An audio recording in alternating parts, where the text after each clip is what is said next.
Hello and welcome to this edition of NMH at 1. My name is Glenora Shipura and I'll be bringing you the current news and headlines.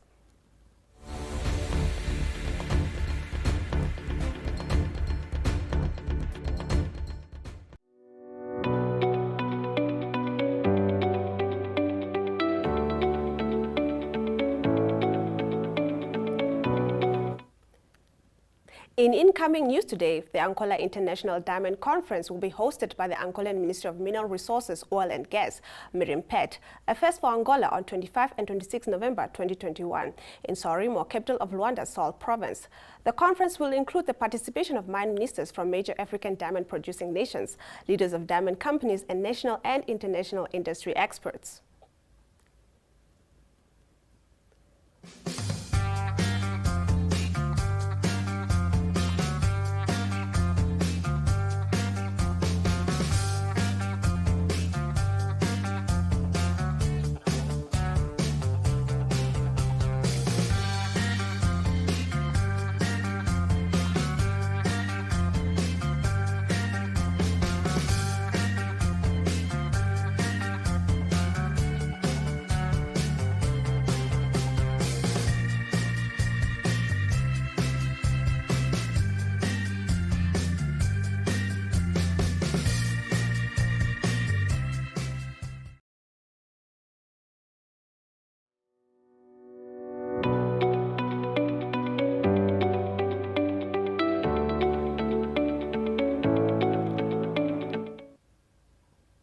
And now let's have a look at our COVID-19 monitor.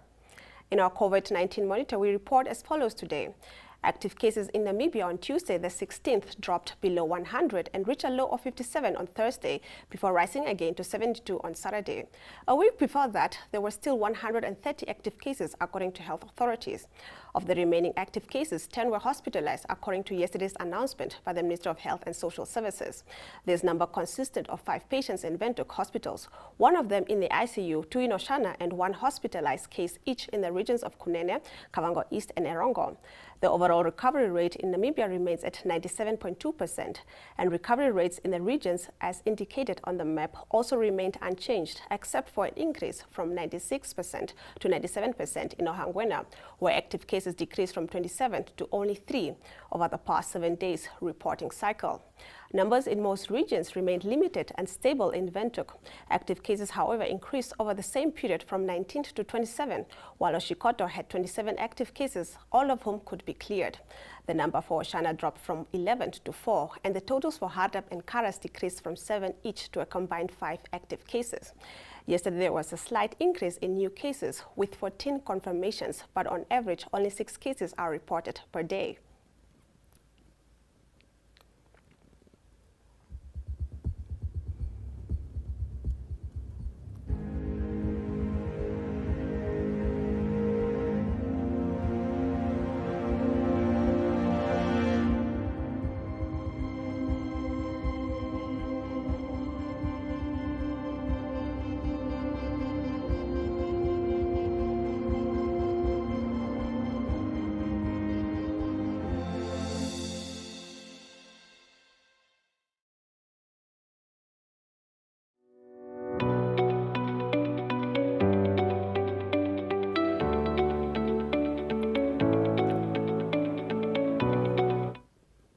As always, we now bring you a number of video clips from around the country.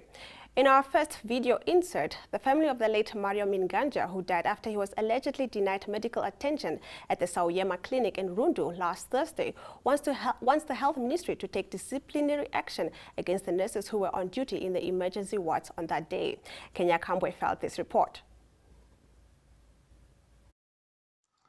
The family of the 32-year-old man who took his last breath under a mango tree outside Sauyema clinic in Rundu after nurses allegedly refused to attend to him because he did not have a medical passport, this morning informed Namibian Sun that they want action to be taken against the nurses who were on duty that day.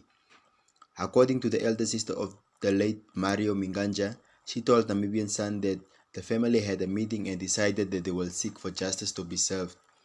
Mario passed on last Thursday at around 3 o'clock in the afternoon when he was allegedly left to die after having sought medical attention. However, Health Ministry Executive Director Ben Ngombe, when contacted for comment over the matter, denied the allegation, saying that preliminary report was that the deceased went to the clinic seeking a COVID-19 vaccination. The family refuted the vaccination claim, saying the deceased was already vaccinated on 11 May. Nangobe said the ministry is investigating the matter and a full report will be made available. According to the family, Minganda complained of chest pains during the week and was given money by his father to visit the clinic. It was only on Thursday when he went to seek medical treatment.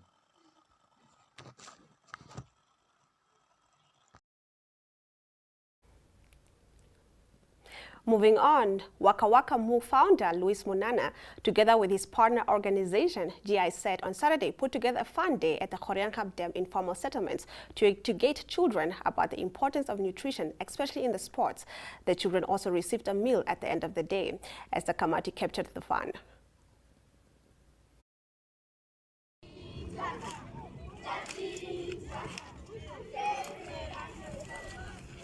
Partners that we are aligned with this year is the GIZ. So basically it's with IPES.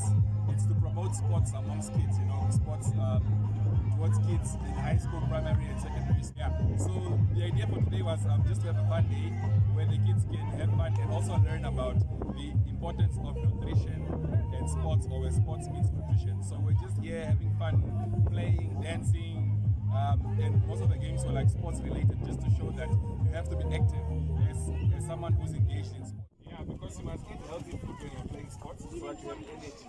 Okay? So you get a ball, and you get a ball. Stand for that.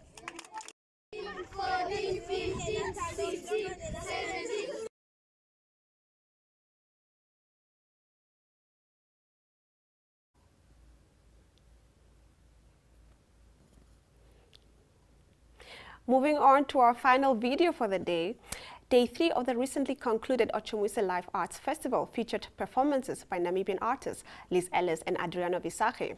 Through this initiative, they aim to bring theatre to Khomasdal children in their language. Leah Dilman was there.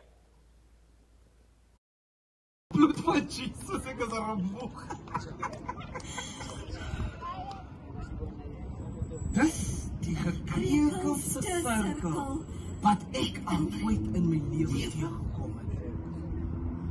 You said it. Hoe sê dit? Hey! Wie wat gesê? Ek sê, wat gaan nou aan? Moenie jou gek raak nie. Dit is maar net jou gedagtes. Aye. Raak ek dan normaal soos my oom Benny? Hey!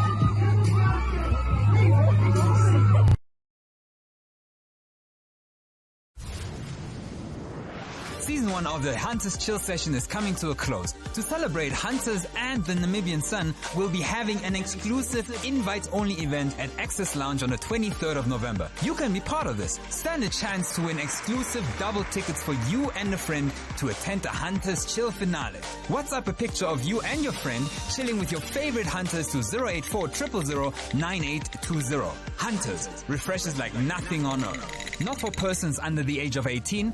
T's and C's apply.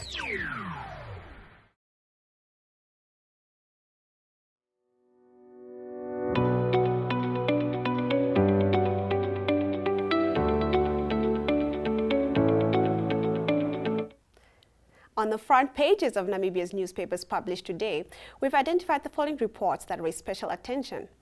On its front page, the Allgemeine Zeitung leads with an article about the tourism industry that is seeing first rays of light, it seems. Even though still far from the ideal, it seems as though the accommodation establishments that form part of the Hospitality Association of Namibia, HAN, have recorded an average occupancy rate of 34% during October 2021. That is the best month recorded so far this year, and is basically twice as much as in October 2020, when the occupancy rate amounted to 14.45%. The Republican leads with a report about substantial rusting and poaching that is going on in Namibia and has been on the increase for some time now. Farmers are frustrated by police that, in their opinion, seems to unable and often unwilling to fight this criminal surge. The Republican has been contacted by more than 90 farmers throughout Namibia, telling the paper about the gruesome finds and brutal killings of their stock, whether that be sheep, cattle, or game. The NOSOP Criminal Prevention Forum speaks of damage amounting to 1.3 million Namibian dollars. This figure seems to prove the police promised assistance as being just another empty promise.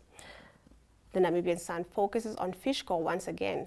After the fish rot scandal, Namibians expected the Ministry of Fisheries and Marine Resources to give special attention to the state-owned enterprise, Fishco, which has been so deeply involved in this corruption scandal. It is thus disturbing, to say the least, to see that the Ministry of Public Enterprise needed to now approach the Anti-Corruption Commission, ACC, with a request to investigate the shortlisting and apparent recommendation of Stanley Ndara as a candidate for the post of Chief Executive Officer, even though the man had apparently missed the deadline for submitting his application by 2 weeks. The Namibian on its front page reports about the ongoing court case in Kasane in Botswana, where the circumstances surrounding the shooting of 3 Namibians by the Botswana Defense Force are being heard. The families of the deceased Namibians have accused the BDF of indiscriminately shooting at and killing Namibian fishermen, while a Botswana police witness now maintains the deceased had 3 elephant tusks on them. On its front page, the New Era brings an update about the ongoing Caprivi treason trial. Some of the accused reflect in court and relive their harrowing detention that followed the quashed secession attempt in August 1999. On the front page of the Market Watch, you can read more about the significant improvement in the mining sector, which grew by 9.1% in September 2021. Simon Storms expects the effect of increased investment in this sector to substantially improve in 2022 and in the process contribute to the Namibian GDP. The front page of the youth publication, The Zone, introduces its readers to investment banker Olavia Hangula, who recently committed to an annual pledge of 15,000 Namibian dollars to the Alau Primary School. This is a person that was given the opportunity to further his career in America in 2015 and now wants to share some of his good fortune.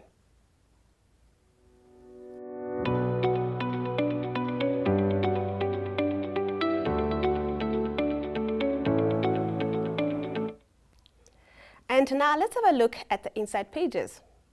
On its page 3, the Allgemeine Zeitung focuses on the attempt by the Ovaherero and Nama folk that are still fighting the bilaterally proposed agreement between Namibia and Germany, which stipulates the form of recognition of the genocide of the years 1904 to 1908, and the apology that Germany wants to extend. The biggest stumbling blocks are the reparation amounts and the fact that substantial number of these Namibians feel left out based on the fact that they were not directly involved in the negotiations.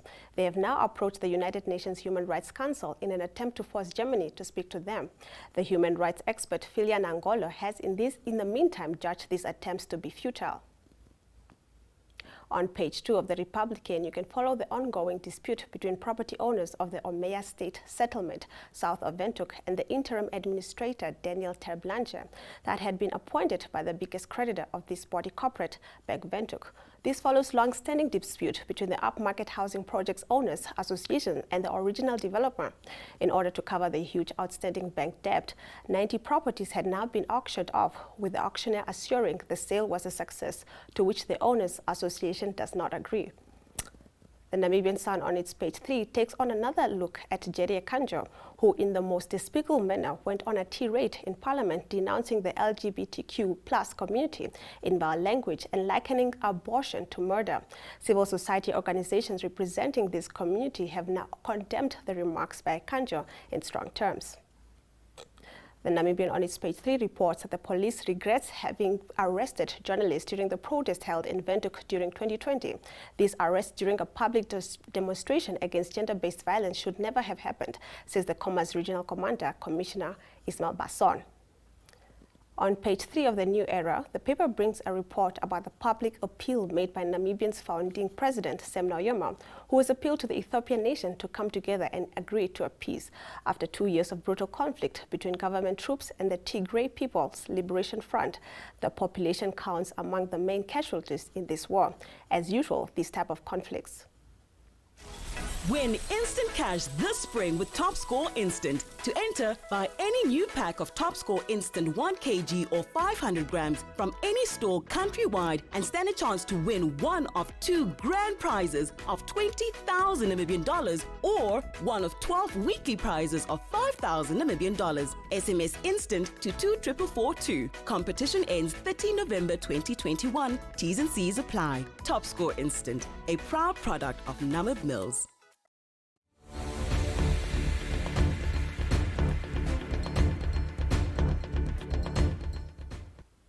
With that, we've once again reached the end of the show. Thank you for watching NMH at 1, and please remember to keep yourself safe.